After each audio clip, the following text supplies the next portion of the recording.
చెయ్యాలి. ఎందుకంటే కుటుంబ సహితం వచ్చేస్తున్నారని. మనం మ్యారేజ్ కార్డులో కూడా ఒకటి పెట్టి ఒకటే వస్తారు, కానీ ఇద్దరు ఇదేంటి ఇలా ఉందని. తర్వాత ఏకాదశి రోజు మళ్ళీ గురుగారు చెప్తారు, నాకు 10 కేజీ ఆటాలు కావాలి, 10 కేజీ రైస్ కావాలి. గురుగారు అనుకుంటారు ఇదేదో ప్రాబ్లం ఉంది, బహుశా తను అమ్మేస్తున్నాడేమో. ఎంత ఎవరు తినలేరు, తప్పకుండా అమ్మేస్తున్నాడు.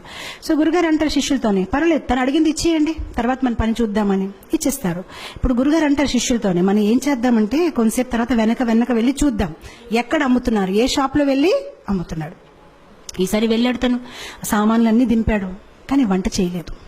వంట చేయకుండా పాటలు పాడడం మొదలుపెట్టారు. సీతారామయ్యే రాజా రామయ్యే, లక్ష్మణ సాథ్ లాइए हनुमान लाई, मेरे भोजन को भोग धराइए. వచ్చారు సీతారామ లక్ష్మణ్ హనుమాన్ భరత్ శత్రుఘ్న కౌశల్య సుమిత్ర కైకై మొత్తం పరివార కుటుంబం అందరూ వచ్చేసారనమాట. సో అప్పుడు వచ్చేసి బాబు మేము వచ్చేసామని, సో తను అందరు లెక్క పెట్టుకుంటున్నారు, వచ్చారు చాలా మంది వచ్చారు. సో అప్పుడు భగవంతుడు అన్నారు, ప్రసాదం ఎక్కడుంది? సో అప్పుడు తిని అన్నాడు, నేనెందుకు వంట చేయాలి, నేను చేస్తాను, మీరు తినేసి వెళ్ళిపోతాను, నాకేది మిగలదు, అదిగో అక్కడ ఉంది, మీరు వంట చేయండి, తినేసి వెళ్ళిపోండి, ఎలాగో నాకేమి దొరకదు. గత కొన్ని ఏకాదశి నుంచి నేను ఏకాదశి చేస్తున్నాను, అక్కడ ఉండి వంట చేసి తినేసి వెళ్ళిపోండి. ఇంకా తనకి కోపం వచ్చేసి చెట్టు కింద పడుకుంటాడు, ఇంక లాభం లేదు, వీళ్ళు ఎప్పుడు చెప్పినా మొత్తం కుటుంబం తీసుకువచ్చేస్తారు. సో శ్రీరాముడు అంటారు సరే అయితే. సో శ్రీరాముడు కూరగాయలకు వస్తున్నారు, సీతామాత వంట మొదలు పెట్టారు, లక్ష్మణ్ కర్రలు తీసుకొచ్చారు, హనుమాన్ పండు తీసుకుని వస్తున్నారు, అందరు బిజీ అయిపోయారు. నేను ఎప్పుడు సీతామాత ఇలా వంట చేస్తున్నారు, దేవతలందరూ కూడా కింద దిగిపోయారు, ఆ ఋషులు మునీలు అందరూ చాలా హడావడిగా అయిపోయింది. అక్కడ వంటలు అవుతున్నాయి అనమాట, ఎంతో మందికి వాళ్ళు కుకింగ్ చేస్తున్నారనమాట. అండ్ అదే సమయంలో అక్కడ గురుగారు వచ్చారు శిష్యులతోని, అంటే చూద్దాం ఇతను ఏం చేస్తారని. కానీ గురుగారికి ఏమీ కనిపించట్లేదు. ఆయనకి ఎలా కనిపించిందంటే చెట్టు కింద ఇతను పడుకొని ఉన్నాడు, ఆ సామాన్లు అక్కడ పడేస్తున్నాయి. సో అప్పుడు గురుగారు తను లేపి చెప్తున్నారు, నువ్వు చెయ్యవా వంట, ఏం చేస్తున్నావని.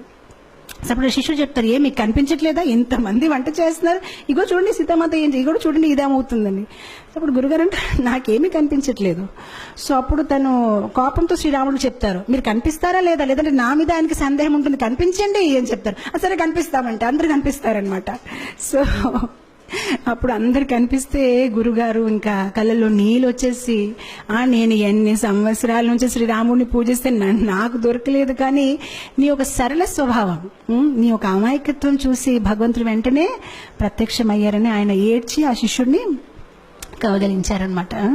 సో ఇక్కడ భగవంతుడు మన ఒక సరళ స్వభావం, మనలో వినయం ఎంత ఉంది, మనలో అమాయకత్వం ఎంత ఉంది. భగవంతుడికి కాంప్లికేటెడ్ పీపుల్ ఇష్టం లేదు. మనలో జ్ఞానం ఎక్కువ ఉంటే బహుశా భగవంతుడు నన్ను ఇష్టపడతారు అనేది కాదు, మనలో ప్రేమ ఎక్కువ ఉంటే భగవంతుడు మనని ఇష్టపడతారు. సరళంగా ఉండాలి. చెప్పాలంటే భగవంతుడికి ఎలాంటి పీపుల్ ఇష్టం, చైల్డ్ లైక్ ఇన్నోసెన్స్. ఎవరిలో అయితే ఎక్కువ హిపోక్రసీ, ఎక్కువ ఆలోచనలు లేదు, చాలా సింపుల్ హార్టెడ్ ఉంటారు, అలాంటి వాళ్ళని భగవంతుడు ఇష్టపడతారు.